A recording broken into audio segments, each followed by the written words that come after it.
সকাল সকাল মেট্রো আটকে গেল। কোথায়? টালিগঞ্জে স্টেশন ঢোকার মুখে।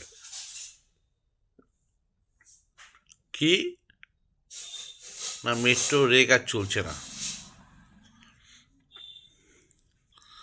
আচ্ছা, যদি টানেলে এই দুর্ঘটনা হতো বা আটকে যেত, মানুষগুলো কি হতো?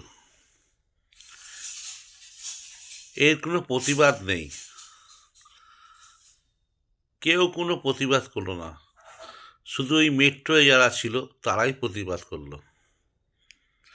রবিবার সকাল সকাল 11টার সময় ঘটনা, আপনারা ভিডিওটা দেখুন। कोलकाता मेट्रो पर यात्रियों का भरोसा पहले ही डगमगा रहा था, लेकिन रविवार सुबह ब्लू लाइन में जो हुआ उसने उस भरोसे को गहरे डर में बदल दिया।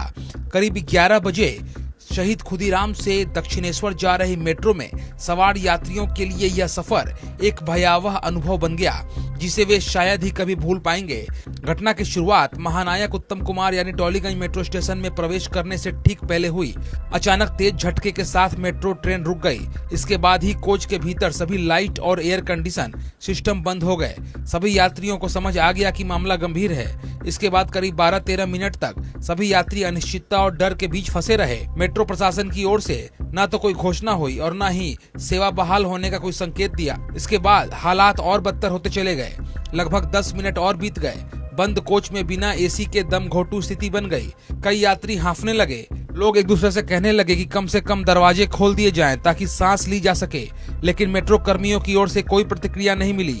यात्रियों की सुरक्षा को लेकर पूरी तरह से उदासीनता दिखाई दी गई। कुछ देर बाद यात्रियों का गुस्सा और असंतोष खुलकर सामने आने लगा। दो छोड़ के कोचों से कुछ यात्रियों ने ड्राइवर से संपर्क किया। ड्राइवर का जवाब था गाड़ी खराब हो गई है, लेकिन इसके बाद क्या किया जाएगा? अंदर फंसे सैकड़ों यात्रियों को कैसे निकाला जाएगा? इसका कोई जवाब नहीं दिया गया।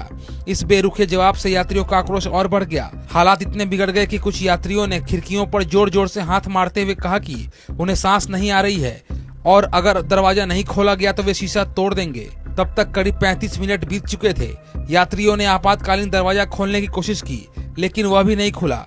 तभी साफ हो गया कि मेट्रो का इमरजेंसी डोर सिर्फ नाम का है, संकट के समय किसी काम का नहीं। बहुत समय बाद जाकर मेट्रो प्रशासन हरकत में आया।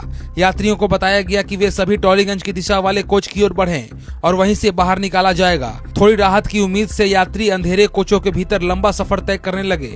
अंदर अंधेरा ऐसा था कि सिरों की कतार के अलावा कुछ दिखाई नहीं दे रहा था। इसके बाद धीरे धीरे दरवाजा खोला गया। कुछ यात्री घबराकर ट्रैक पर कूदने की कोशिश करने लगे, क्योंकि उस समय सभी किसी भी तरह से बाहर निकलना चाहते थे। लेकिन मेट्रो ट्रैक पर उतरना लोकल ट्रेन की तरह संभव नहीं था, क्योंकि थर्ड लाइन में अभी भी बिजली थी और उसे काटा नहीं गया था। यात्रियों को कोच के भीतर से चलते हुए अंतिम छोर तक पहुंचकर बाहर निकालना बेहद समय साध्य प्रक्रिया थी। शायद इसी कारण मेट्रो प्रशासन ने एक स्लाइडिंग सीढ़ी की व्यवस्था की, जिसे केवल एक कोच से जोड़ा गया। उसी रास्ते से धीरे धीरे कुछ यात्री नीचे उतर सके, लेकिन बुजुर्ग यात्रियों के लिए यह व्यवस्था भी जोखिम भरी थी। उसके बाद काफी दूर तक पैदल चलने के अलावा कोई विकल्प नहीं बचा। करीब 1 घंटे तक चले इस मेट्रो व्यवधान ने कोलकाता मेट्रो की कार्यप्रणाली और यात्री सुरक्षा को लेकर गंभीर सवाल खड़े कर दिए हैं। बीच रास्ते मेट्रो खराब होने पर आपातकालीन इंतजाम क्यों नाकाम रहे? यात्रियों की सुरक्षा को लेकर इतनी लापरवाही क्यों? आपातकालीन दरवाजा क्यों नहीं खुला? यात्रियों को बंद कोच से बाहर निकालने में इतना समय क्यों लगा?